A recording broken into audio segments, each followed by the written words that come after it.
Finally, a game that didn't go down to the final seconds. Saturday, UNC pummeled the Hokies 92-53. Despite an abundance of injuries and illnesses on the Carolina bench, the Heels had no problem swamping Virginia Tech. Ty Lawson is still out with a sprained ankle, but other injured players didn't let their ailments slow them down.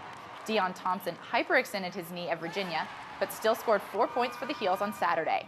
Danny Green has the flu, but he managed to keep his team and the fans excited and even knocked down 12 points. Tyler Hansbrough, who had 9 rebounds and 23 points, played with an infected toe. And then there's Quentin Thomas, who managed to get a career high of 6 rebounds despite back spasms. All in all, Saturday was a good day for the boys in blue. The women's basketball team continued its dominance Sunday. The unfortunate victim, Florida State. The Heels had a great first half, due in part to good control by guard Satara DeGraffenried, getting the basket here and drawing the foul. And Carolina also used its aggressive defense all afternoon to fight for rebounds. And the Heels' perimeter defense kept the Seminoles at bay. Sylvia Hatchell looked to Rashonda McCants to give the Heels a lift, and she did just that, making basket after basket from layups to baseline jumpers. McCants even included a few highlight moves. Her 18 points tied Orlana Larkins' effort as the tandem led the Heels to victory. Carolina travels next to Miami on Thursday. The women's lacrosse team taught the Loyola Greyhounds a crucial lesson Friday night in the season opener. If you play with fire, you're gonna get burned. Welcome to the thrill, ladies. The Heels' shifty moves and brutally physical play proved too much for the Greyhounds. That's number 39, Corey Donahue, getting jiggy with it. She had a pair on the day. The force is strong with that one. A little shake and bake here, and, well, Megan Bosica helps. Forget about it. She hooked up 2 more times for the hat trick. Let me introduce you to my friend, Wonder Woman. Maybe you've heard of her? In our game, we forced many turnovers. We had to run up and down, but just like keep pushing. That was like our theme for the game. So I'll just say that, keep pushing through. UNC's women lacrosse team ranks among the best with this year's freshman class, and the rookies had the chance Sunday afternoon to strut their stuff against Denver. Here's freshman Corey Donahue slashing one of her game-leading 5 goals for a 5-3 Tar Heel lead. The Pioneers closed on the Heels with this Karen Morton goal, trimming the score to 6-4 at break. But the Heels' offense erupted amid the clouds. Amber Falcone assisted Chelsea Parks to make it 12-6, and Julia Ryan threw in the dagger as the Heels extended the lead to 14-7, eventually sealing the game 15-9. Following Donahue's scoring raid, Coach Jenny Levy said there's still more to come from the freshman. Corey's great. We've been saying since the fall she's going to be a special freshman for us. She's by far the most complete attacker I've ever seen as a freshman, and she's going to have a tremendous impact on our program this season. Moving on to men's lacrosse, Carolina blasted through Bellarmine 15-2. The Heels got behind 2-1 early in the game, but fought their way back to a 13-point lead. That's UNC's biggest winning margin since 2001. The Lady Tar Heels tennis team was back at home Sunday against the Florida Gators. After defeating top 10 teams UCLA and USC last weekend, the 5th-ranked Tar Heels faced another top 10 foe.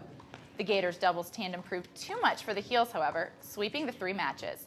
The Tar Heels needed to win 4 out of the 6 singles matches, but came up a few games short. Fortunately for the Heels, sophomore Sanaz Morand continues to win this season. The Tar Heels' next home match is Friday against Northwestern. Also going at the Gators this weekend and testing its undefeated record was the softball team. Friday afternoon, junior pitcher Lisa Norris got the Heels rolling, throwing a no-hitter in a 3-0 win against Stetson. Saturday morning brought big numbers for the Heels as they clobbered College of Charleston 16-0. But the big challenge was when the Heels faced number 10 ranked UF. UF handed the team its first losses of the season, 4-0 Saturday and 1-0 in 9 innings on Sunday. You might not be able to find the score on Tar Heel Blue, but Aaron Summers tells us how UNC fared in its annual team handball tournament. Fans came out to see players from 12 different teams, including New York, Georgia, and Carolina's own. Pool play began Saturday. The playoffs and medal rounds took place on Sunday at Fetzer Gym. Coach Dr. John Silva hopes to promote the already popular international sport. Team handball is the second most popular team sport in the world behind soccer, but it's not that well known in the United States. In the United States, it's a club sport, much like soccer in Europe is a club sport. But what exactly is handball? It's a combination of soccer and basketball. Players dribble, get fouled, and must shoot against a goalie.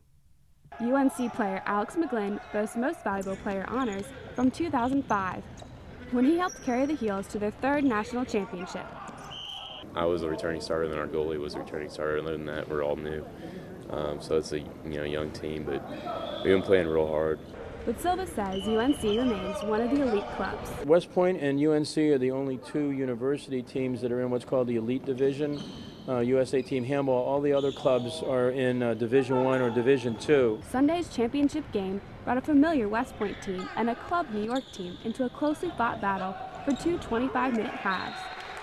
At the end of the weekend, it was New York outscoring West Point by just 1 point, earning the Carolina Blue Cup Tournament gold medal. In Chapel Hill, I'm Erin Summers, Carolina Week Sports. You know, not a lot of people know much about the sport of handball. That's actually the first I've seen about it. But apparently UNC has an intramural team here and a club team here.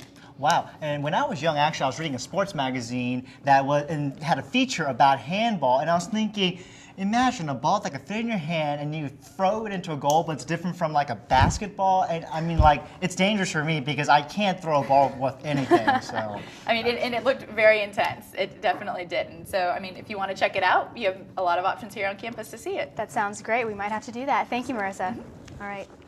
Well, if you're new to Chapel Hill and Carborough or just don't know much about the area, well, we'll take a look at customized tours designed just for you.